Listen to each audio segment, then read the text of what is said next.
Stellantis, if you don't know them, that's the company, a really big company. They own lots of brands like Abarth and Fiat and Citroen, things like that. They're trying really hard to make the Fiat brand have a slice of the EV pie, actually in Europe a lot, but also in the US, I believe. And in Europe, the Grande Panda, the Fiat Grande Panda, is going to be one of Europe's cheapest EVs. The Fiat 500e has obviously got a bit of a following now. They've got their foot in the door, obviously, because it's a Fiat 500, one of the most, awesome cars in the world, if you ask any of the owners. But it's quite a lot more expensive, and I've always said since it came out, awesome car, super expensive for what it is. It is not worth that. There are some really strong hints that the Fiat Panda, Grande Panda, is coming to the US market. Hence this video today, that's why I'm talking about it. So Fiat and Stellantis unveiled more details about the Grande Panda on 11th of June, shedding light on what we can expect from this really small subcompact EV. So the Grande Panda is built on the Stellantis smart car platform, which is kind of a variant of the ECMP platform, little hatchback. The battery in it doesn't have any cooling on it. That's also the platform that the Peugeot 208 and the Citroen EC3 is built on. So this platform basically gives the Grande Panda a 44 kilowatt hour battery and 110 horsepower front wheel drive motor configuration. And although it isn't likely to have any battery cooling on it whatsoever again, BYD offer a much bigger battery in their higher end version of the BYD Seagull and full battery cooling in it with liquid extraction and air conditioning on it.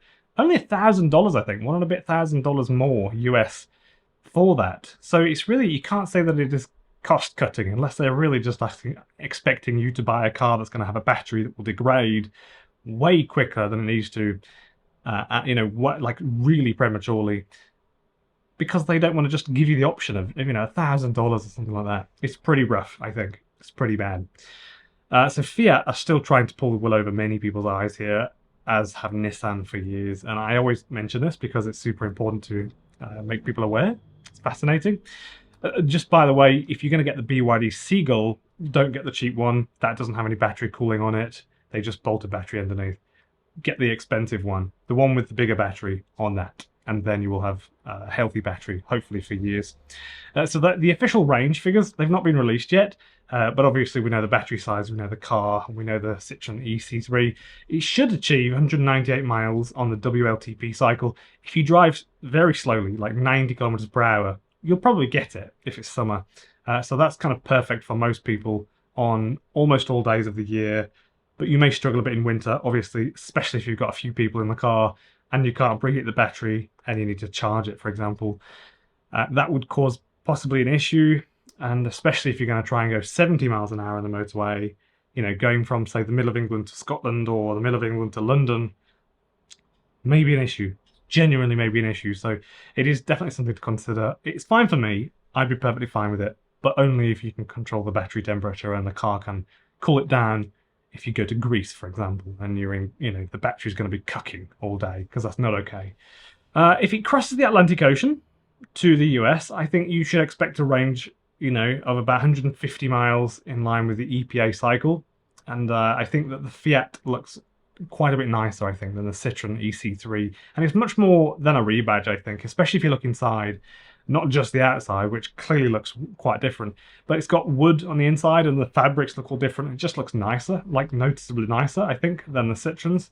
Fiat have not confirmed the Grande Panda's price, but obviously we can estimate that it is probably going to be around £22,000 upwards, or approximately $28,500 US. This price is notably higher than the ultra-affordable Dacia Spring, but the Dacia Spring, however, is just nowhere near as good for obvious reasons. Like the battery's a lot smaller. It doesn't.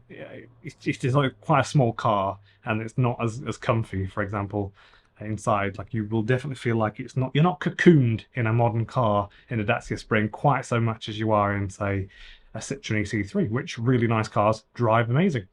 I don't really see any of these cars I've just mentioned competing at all with the Hyundai Insta. I think people will just go for the Insta. People all over the internet, almost a little bit like the BYD Seagull, that people have gone crazy for it. I think there's, it's affordable, small, full battery cooling, awesome little car, brilliant. Most metrics as well, they're better on the Insta. And I don't normally like NCM or NMC chemistry, manganese, nickel, cobalt. It depends on the amount of each one of those, depends on how you say it. NCM, NMC, by the way. Basically, yeah, I'm not the biggest fan of that chemistry, but still perfectly fine, especially when you consider that it gives the little car more of a dense battery and therefore a bigger range than you would if you actually went with LFP chemistry, which would be the more preferable and more up-to-date chemistry. Also, Hyundai just comes with a better, like fit and finish, just better, I think, than Fiat and Citroen. And also, it comes with a much more reliable image. Like Hyundai's can often last a lot of kilometers, 120,000 miles these days. French cars, typically, Citroens and Renaults, they have weird issues, typically electrical issues. When I was a teenager, I owned a Citroen briefly for about a week. And I remember pulling the handbrake cable up and the oil light came on the dashboard. I've since heard loads of people have weird issues like that, and I saw someone recently pressing the brake pedal, and one of the lights was flashing, and one was just on, and then went off. Really weird stuff. I don't know how issues just happen with Renaults and Citroens, really, but other than that, though, I'd probably still buy one. I really like them. I just hope that doesn't happen to me. Stellantis has been super transparent as well about its ambition to introduce a sub $25,000 EV to the US market. I really hope they do. I really do. But as the time goes on, the value of money goes down effectively, doesn't it? So it's we're less likely to see $25,000 EVs in 3 years' time from now. So if it isn't this year, if it's next year or the year after, I'm not seeing it. I'm not seeing how we're actually going to see a $25,000 Tesla, a Citroen, anything like that. Maybe a Dacia Spring or something like that, possibly. But I don't even think you're going to get a Hyundai Insta for under 25,000, I would imagine. Fiat North America's leadership has also hinted that more details about the brand's US plans will emerge around the same time as the Grand Fiat Panda's release. So that sort of suggests a strategic alignment, I think. That's why I'm saying that. There's something going on there. Why would they say that? No company says that. I do this stuff every day. No company says that. And we can see online that Stellantis also just bought 3 old dealership plots and large plots of tarmac land in California for some reason. So something's going on. One of those was in San Francisco, the other 2 in California. Sorry, that was my bad. With the Fiat 500e currently standing as the sole model in Fiat's US lineup. So I think the brand really needs to expand its offerings if they want to get any traction, get their foot in the door. Obviously, a lot of people, if you buy a Fiat 500 and love it, and then you keep an eye on, there's a bit of brand loyalty stuff going on in the psyche of people, people will more likely buy another Fiat afterwards if they have a good experience. And I think they really need to, hurry up with this stuff before the Tesla Model 2 comes out and other companies come to the market, before the Hyundai comes to market. Do any of you, especially in America, think that this will sell well there?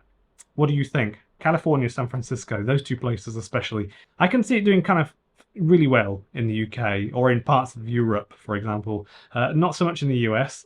Maybe I'm wrong, but the data shows that small cars don't really sell very much in America.